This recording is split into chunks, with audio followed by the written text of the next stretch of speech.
Welcome everybody to Greengate's new potting bench area. This is something we're all really excited about this year. As you can see behind me, we've got a brand new potting bench that's all lined up for you to come in, bring in your plants, your pots. Either you can pot it up, we can pot it up for you, or we can kind of help you come to some kind of conclusion between the two. So I thought what we'd start today with is just a little demo of what we have to offer as far as plants are concerned. So you want to start with a container that has drainage in the bottom of it. So this one's got a little stopper, pops right out. And you want to start by putting a little bit of soil down in the bottom of your pot. Because if you pot directly into the bottom, there's going to be no soil for the roots to grow into. So the idea when you're potting is you want to take a look at the plants and pot them at the same level as they're seen in the pot. You don't want to go too deep. You don't want to go too shallow. I know it sounds like science and math all combined into one. You just start with a little bit of soil. When I've got a rectangular planter like this, I always start with my middle and work out. And traditionally, height goes in the middle. Doesn't have to. It's your pot. There's no rules. If you want to do all low growing, completely fine. It doesn't matter. So as you saw, I was just squeezing the size of the pot, and sometimes they break. When you look at the bottom of the plant though, pretty tight root system. So it's always a good idea to kind of ease the roots out. If you keep them really, really tight, they're just going to circle around and around and around and eventually choke. So you loosen them up a little bit. Hopefully it doesn't fall over on us. And because I'm going for big statement, I'm going to put a couple of these columbines in the center. Again, no rules. If you want to put perennials in your planter, put perennials in your planter. You want to put a tree or a shrub, put a tree or a shrub. All annuals, tropical plants, cacti, succulents, no rules. Okay, so I'm going to ease this out. We'll maybe fill a little bit around so it doesn't fall over on us.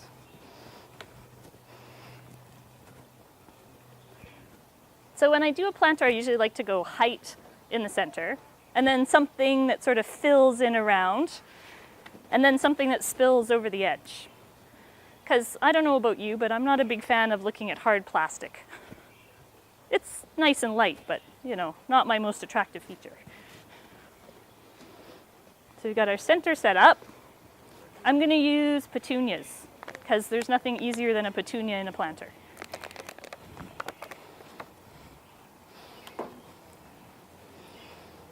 A little tuck, make a little hole.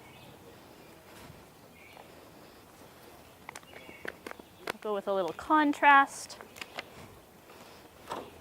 I like doing different things in a planter. I'm not sort of a matchy kind of person, so I want it to look a little bit more interesting.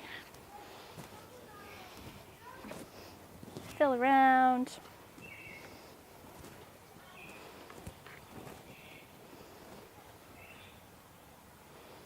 And if soil gets on the plants, it's not the end of the world. It washes off. We're good.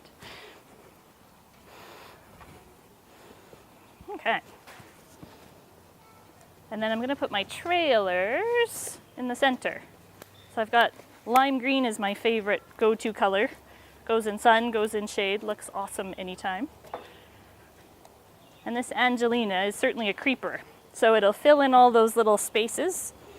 So in a couple of weeks, you won't even see the pot.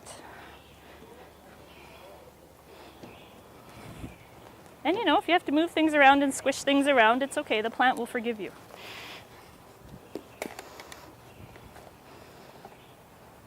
Same thing with this one.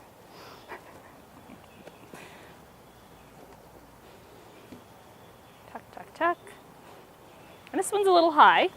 So if you run out of room, just take, you know, a third of the bottom off, and that's okay. The plant will grow brand new roots in no time. So we get them all standing up straight, of course. Fill them in. A little more soil. So part of our potting service with our new potting bench is that when you choose your plants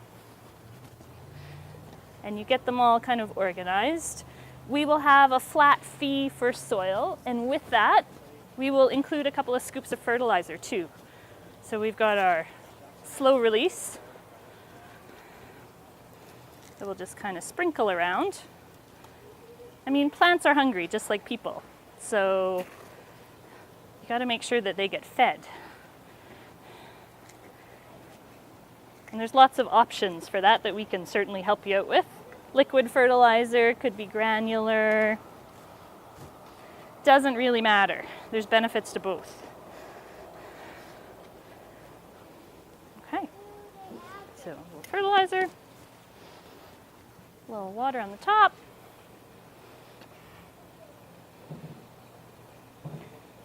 And when you're watering your pots, you want to make sure that you water enough so that it comes out the bottom. A little bit of water is not that beneficial. It's better to water a lot, let it settle, let it dry, and then water it again. Okay. So option number 1, mixing annuals and perennials together. Easy, easy.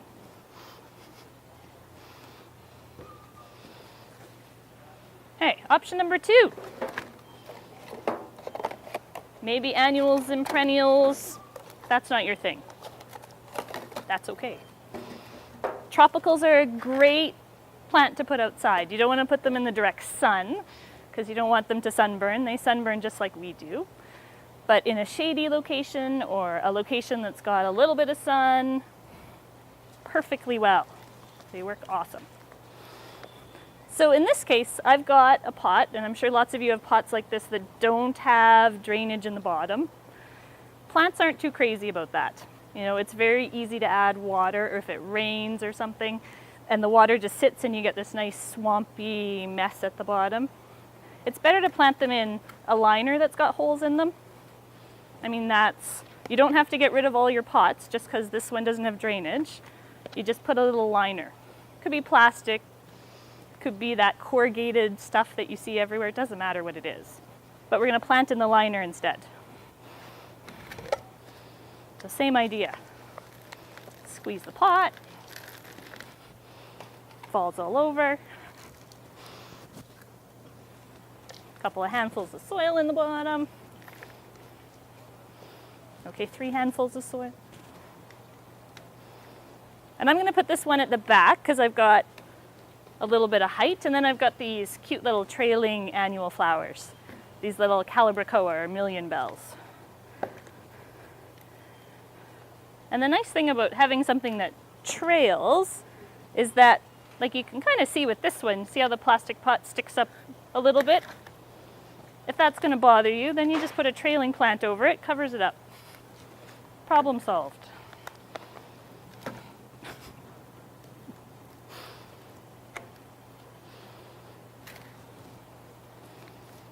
It's also a good idea to keep these tags, you know, from year to year. Because if you fall in love with a plant, and if you're like me and you completely forget the name of it the next year, it's always good to have the tags, bring them to the garden center.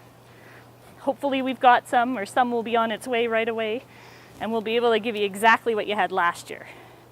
Because it's a little tough if you say, oh, that yellow flower, because there's a few yellow flowers that work their magic.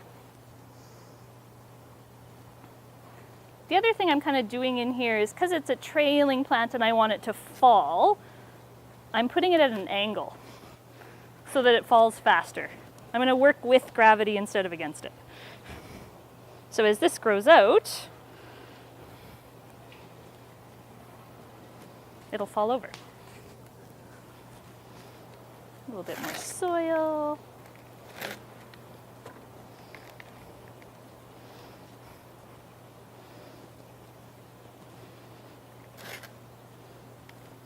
They will fall, I promise.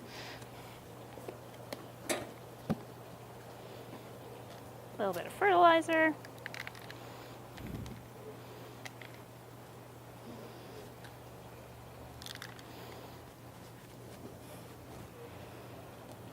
Again, water. And the nice thing when you're watering, when you've already planted in a liner, is you can actually water and see how far it's going down.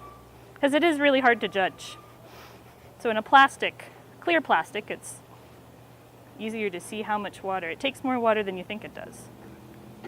And when it starts to spill, just wait.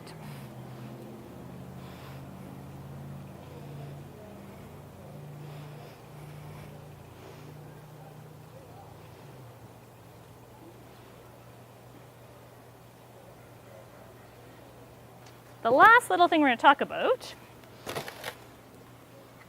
something that I love to do, little fairy gardens. So the nice thing about fairy gardens is that they appeal to all ages, right? Doesn't have to just be for kids, doesn't have to be for grandmothers. Everybody's getting into fairy gardens. So at Greengate, we've offered lots of these little fairy plants, we call them. There's some of them in pink pots, lots of evergreens. The difference with them is that they're not going to grow out of the pot too quickly, right? If you just kind of walk into a tree lot or walk into tropical plants, they might outgrow your pot and you may have to transplant several times. So you kind of want to look for something that's going to say dwarf or fairy or something like that, then you know it's going to stay small.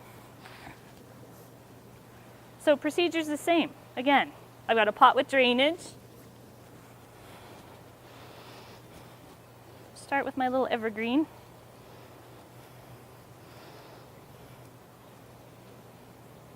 Loosen the roots. Make a little hole.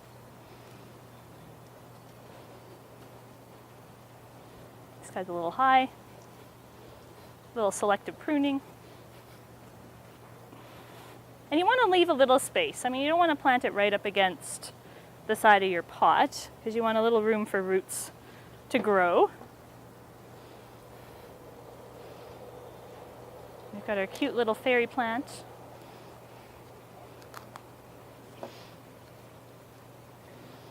For that little pop of color.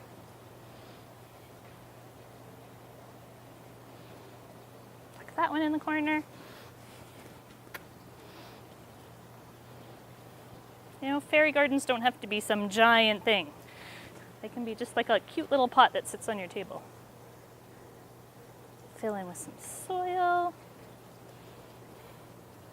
Tuck that around. Fertilizer.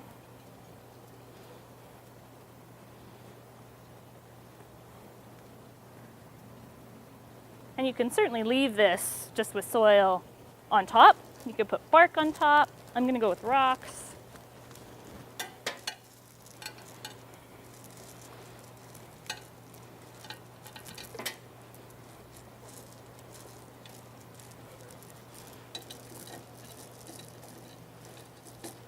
You know, the options are endless, which is maybe why I love container gardening so much, because you can do just anything you want.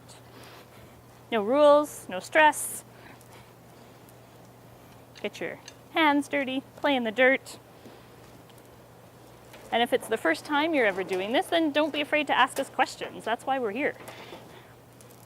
Trust me, it's so much easier to help other people design things than to bring every planter home. My husband will appreciate that. Okay, so your cute little fairy.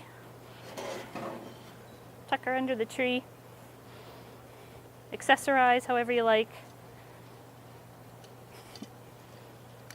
She's being stubborn this morning. Okay, there we go. So lots of options. So please come down and visit our new potting bench. It would be so great. We would love to help you put any kind of plant or container together. Thanks so much.